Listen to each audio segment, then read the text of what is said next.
আসসালামু আলাইকুম আপুরা ভাইয়ারা, কেমন আছেন আপনারা? ভালো আছেন? আলহামদুলিল্লাহ আমি ভালো আছি। আজকে আমার রান্নাঘরে আসলাম, রান্নাঘর আসলাম। এখন আমি রান্না বসাতেছি, সাথেই থাকেন। আমার পাতিলটা গরম হয়ে গেছে। বিসমিল্লাহ, আমি তেল ঢেলে দিয়েছি। আমি আজকে হাঁসের মাংস রান্না করব, এখানে সরিষার তেল দিয়ে। সাথে থাকেন, আজকে পুরো রান্নাটা আমি সরষের তেল দিয়ে রান্না করব।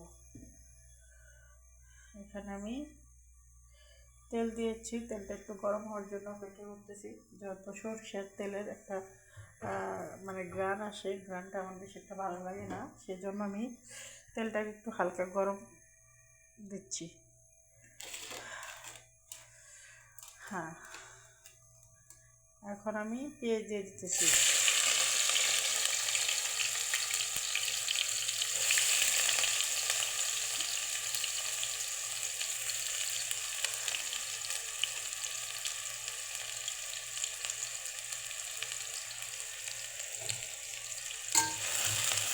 একটা হাঁসের মাংস রান্না করবো, তো এই জন্য একটু পেঁয়াজটা বেশি দিলাম। মাংসতে গোস, মাংস খাওয়া ঠিক না, গোস বলতেছি হাঁসের গোস। পেঁয়াজটা একটু বেশি দিলাম, কেন গোসে পেস্ট বেশি না দিলে টেস্ট আসে না। সাথে থাকেন, তেলটা করতেছে।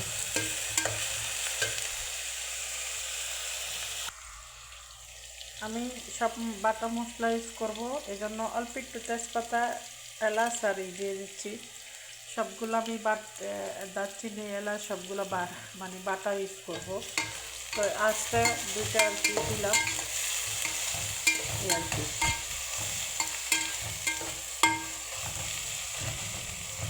আমি সব কিছু বাটা মশলাটাই বেশি খাই, আমার ভালো লাগে।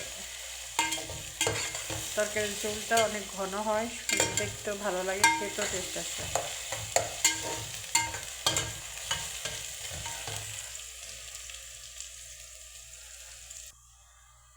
আমি এখানে সব ধরনের মশলা ব্লেন্ডার করে নিছি। মরিচ বাটা, একটু রসুনও আছে, আদা, তারপরে এলাচ, দারচিনি, জিরা, যত ধরনের মশলা প্রয়োজন ছিল সবগুলো আমি ব্লেন্ডার করে নিছি। এখন এগুলো ঢেলে দেব। চুলা ঢেমে রাখি, সাথে টমেটো আছে, এই যে এগুলো ঢেলে দিচ্ছি। লাল মরিচ,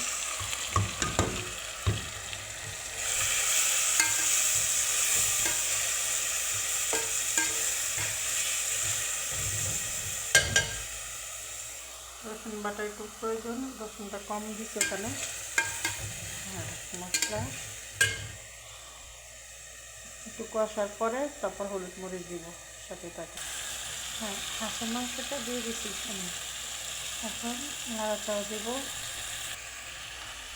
হাঁসের মাংস কষাচ্ছি, কষা শেষ হলে আলু দিব। এখানে আমি শাক ভাজি করবো, কলমি শাক ভাজি করবো। সর্ষের তেলের উপরে ভাজি করবো, আজকে তেলের উপরে রান্না হবে। শাক যত অল্প অত বেশি না।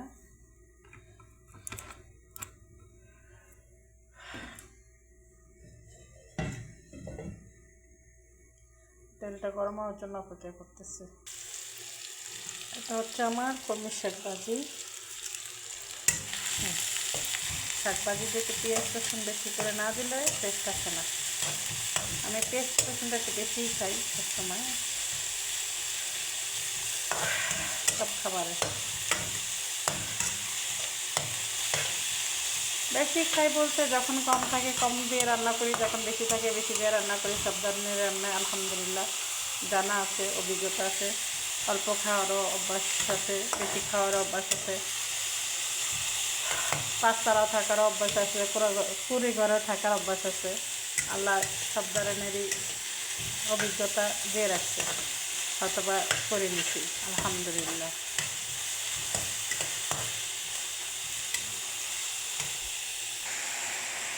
এই হচ্ছে, আমি শাক দিয়ে দিচ্ছি। এখন আমি শাকটা ভাজা ভাজা করবো, লাস্ট দেখাচ্ছি। হচ্ছে আমার শাকভাজি রেডি। হচ্ছে শাক, লতি রান্না করব। এই আমার হাঁসের মাংস হচ্ছে, রেখে দিলাম। আমি লতি রান্না করব এখন চিংড়ি মাছ দিয়ে। এটা হচ্ছে লতি, সাথে থাকে। পেস্টটা আমি ভাজা ভাজা করতেছি, চিংড়ি মাছটা দিয়ে দিব। এটা হচ্ছে লতি রান্না, চিংড়ি মাছ।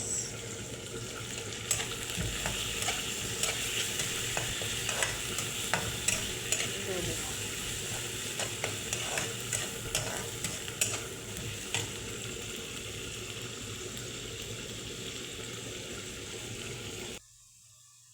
আমার হাঁসের মাংস রান্না রেডি হয়ে গেছে। হচ্ছে হাঁসের মাংস। এখন হচ্ছে চিংড়ি মাছ দিয়ে লতি রান্না করব। এই হচ্ছে আমার লতি রান্না শেষ। ধনিয়া পাতা দিয়ে দিছি আগেই আর কি। এখন লাস্ট উঠে ফেলবো। সবাই ভালো থাকেন, আমার জন্য দোয়া করবেন। ভালো লাগলে আমার ভিডিওগুলো দেখবেন, বেশি বেশি করে সাপোর্ট করবেন, লাইক কমেন্ট করবেন। ওকে, বাই বাই, টাটা, আল্লাহ হাফেজ।